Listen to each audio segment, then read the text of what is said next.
même si cet épisode n'est pas le meilleur, enfin en tout cas à mon avis, on nous dévoile quand même pas mal de choses et honnêtement, moi je suis grave chaud pour continuer. Et bah écoutez les amis, bienvenue à toutes et à tous sur cette toute nouvelle vidéo critique, le quatrième épisode de Miss Marvel si je me trompe pas. C'est donc le quatrième mercredi de suite que nous parlons de Miss Marvel sur la chaîne. Si jamais tu ne veux pas louper la cinquième et la sixième semaine, n'hésite vraiment pas à t'abonner à la chaîne YouTube, activer la cloche parce qu'il risque d'avoir pas mal de choses plutôt cool, que ce soit des vidéos théories, des vidéos critiques et même j'en passe, donc n'hésite vraiment pas à t'abonner. Si jamais... D'ailleurs, donne-moi en commentaire ton avis sur Miss Marvel, hein. Tu me l'as pas donné, donne-le moi en commentaire, dis-moi si ça te plaît ou non. Et également tu peux même me donner ton avis sur ce quatrième épisode, c'est pas mal.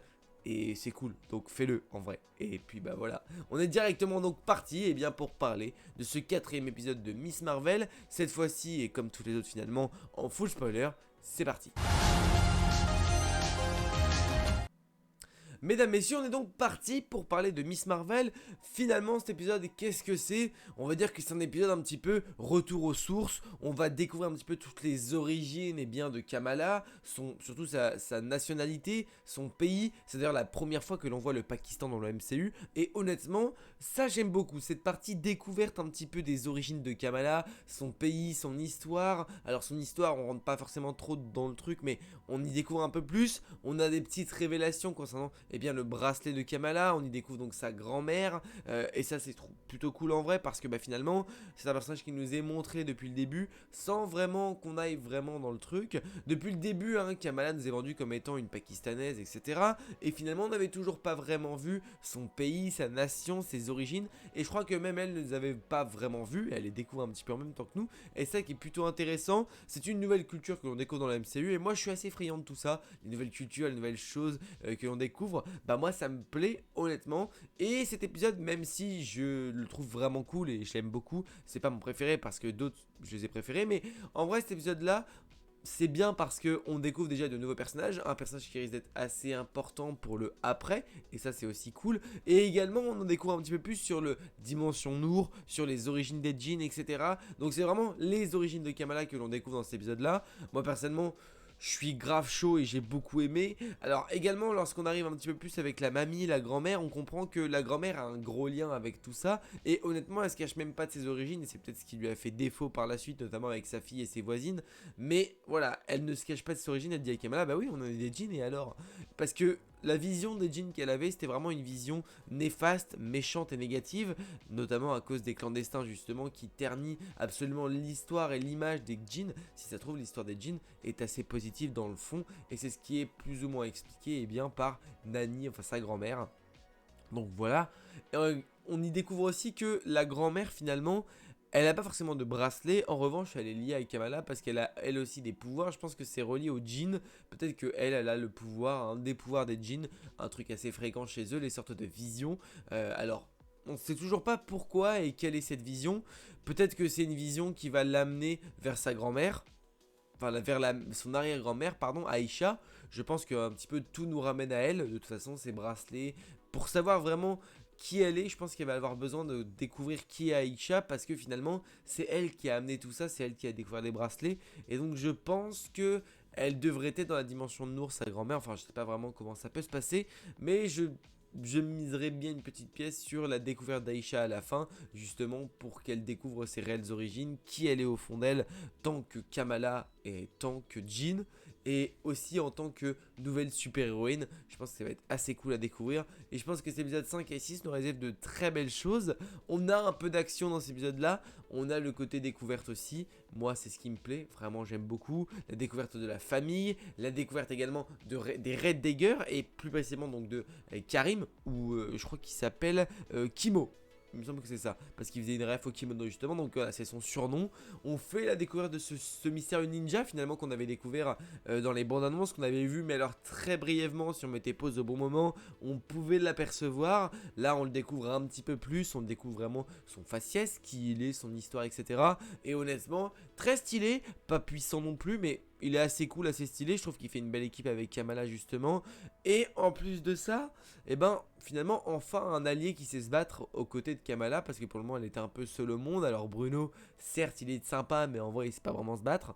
Et face à 5 Gugus, bah je pense que c'est assez cool d'avoir un allié. notamment un ninja qui est quand même relativement stylé. Donc en vrai, bienvenue à Red Dagger. Cette image que j'ai trouvé vraiment trop cool, avec le masque, l'apparition un petit peu du masque, enfin elle le met le masque. On voit que Bruno lui avait seulement fait le masque et pas le costume. On va en parler par la suite, mais voilà, c'était vraiment le masque qu'il lui avait fait. Et le costume n'est pas encore réellement là, présent. Mais en tout cas, voilà. On voit que l'usage des pouvoirs de Kamala aussi, au fur et à mesure de cet épisode 4, eh bien, ils sont de plus en plus courants. C'est-à-dire qu'elle n'a pas peur d'utiliser ses pouvoirs. Et lorsqu'elle les utilise, eh bien, elle les utilise correctement. Elle n'a pas encore ce côté maladroit qu'elle avait. Alors, elle l'a toujours un petit peu, mais le côté maladroit qu'il y avait au tout départ, où en mode, elle savait pas comment s'en servir, ni quoi, ni où, ni comment. Et ben là, pour le coup, elle les maîtrise beaucoup plus. Elle arrive à faire des passerelles pour sauter. Elle arrive également à faire, voilà, justement là, une sorte de bouclier de protection, elle arrive à faire ses points, elle arrive à faire pas mal de choses finalement qu'elle n'arrivait pas au début, et ça, bah c'est validé. On a une petite évolution de Kamala dans ses pouvoirs, et ça c'est vraiment cool au fur et à mesure. On voit que Kamala s'en sort plutôt bien, et moi, bah, je valide ça, parce que Kamala, honnêtement, j'aime beaucoup découvrir son personnage, j'aime beaucoup son histoire, et je l'aime beaucoup elle en tant qu'actrice. Je trouve que l'actrice est plutôt pas mal dans le rôle, elle joue plutôt bien en vrai. C'est vrai que les enfants, généralement en tant qu'acteurs, généralement des fois, on a des petites problématiques, c'est-à-dire qu'ils jouent pas forcément tous très bien parce qu'ils sont très jeunes. Elle, pour le coup, je trouve qu'elle se débrouille plutôt pas mal, elle joue plutôt bien, et elle en tant que Kamala, ça colle plutôt bien en vérité. On a également, finalement, l'explication de tout ce qui est autour de la dimension Nour. Ça nous avait été évoqué dans l'épisode précédent, sans pour autant savoir comment ça se situait, où est-ce que c'était, etc. Donc finalement, ça nous est expliqué. Alors, est-ce que ça fait référence encore au multiverse? Je sais pas vraiment, parce que là, pour le coup, c'est pas vraiment une terre à part, mais une dimension parallèle. Donc je sais pas vraiment comment on peut le prendre en compte dans le multivers. Est-ce que c'est un lien avec Loki saison 3? Ça je sais pas. Si j'approfondirais un petit peu plus mes recherches, peut-être que je pourrais faire une petite vidéo théorie là-dessus si c'est pas trop compliqué. Ou juste théoriser sur, ceci, est-ce que ça m'intéresse? Est-ce que ça a un lien avec Loki saison 3, saison 1? Voilà, tout ça je sais pas. En tout cas ce qui est sûr c'est que ça nous est évoqué.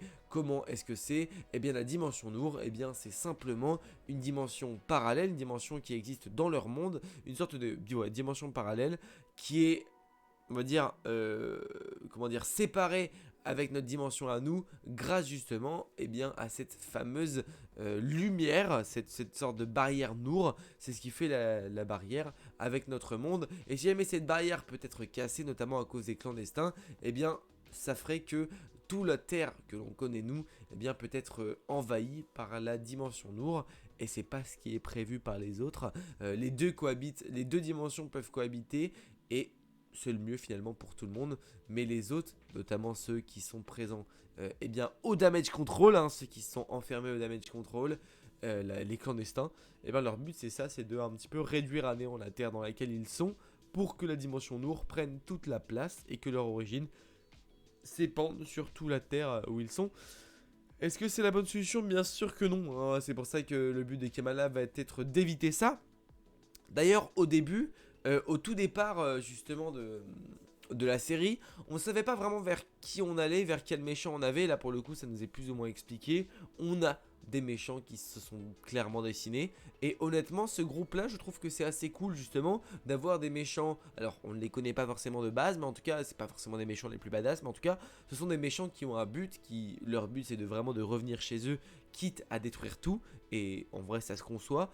Et ensuite on voit qu'aussi ils ont des pouvoirs. Alors c'est pas les meilleurs, c'est pas les plus forts, mais je trouve que ça colle plutôt bien pour un début d'un Miss Marvel qui est là pour découvrir ses pouvoirs et aussi pour pouvoir faire sa première mission de super-héroïne. Je trouve que c'est plutôt pas mal. On a justement cette relation avec sa mère qui a grandi, qui a évolué, de par justement le retour aux origines de sa mère qui lui fait pas de mal finalement. J'aime pas trop sa mère en vrai, j'aime pas trop sa mère parce que j'aime pas trop qui elle est, comment et pourquoi, mais en vrai elle est indispensable aussi à l'histoire dans le sens où c'est elle qui fait prendre conscience à Kamala de certaines choses assez importantes finalement. Donc forcément c'est pas le personnage le plus gentil, le plus agréable, mais finalement au fond d'elle, on veut dire que son histoire est expliquée aussi, et qu'on comprend certaines choses, pourquoi elle est comme ça, notamment à cause de sa grand-mère qui l'a un petit peu délaissée. Toutes ces histoires de folie, qu'elle appelle l'histoire de folie, qu'elle ne croit pas du tout, finalement ça l'a impacté sur sa vie parce que ça l'a fait ne plus avoir d'amis, ne plus avoir de voisins, toutes ces choses là. Donc forcément elle a eu le besoin de s'éclipser et surtout de s'écarter de tout ce monde là qui ne l'intéresse pas, ou en tout cas qu'elle nie en bloc. Donc forcément elle s'est éloignée le plus possible pour découvrir ce qu'était vraiment la vie simple et basique. Alors une vie religieuse, une vie avec son mari, pour avoir des enfants, sans pour autant que l'ombre de sa mère et toute cette folie-là l'impacte elle. Et au final, on voit que eh bien finalement, ça va la rallier aussi à ça parce que sa fille est liée aussi à tout ce qui est Jean, etc.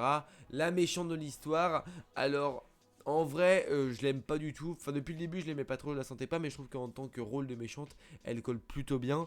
Et on a également l'apparition du premier costume bien, de Kamala. On n'est pas sur le costume final que l'on peut voir notamment sur l'affiche ou des choses comme ça, mais je pense que c'est Bruno qui retravaillera avec ce textile-là, justement, qui lui est offert bien, par le chef des Red Daggers. Je sais même plus comment il s'appelle celui-là.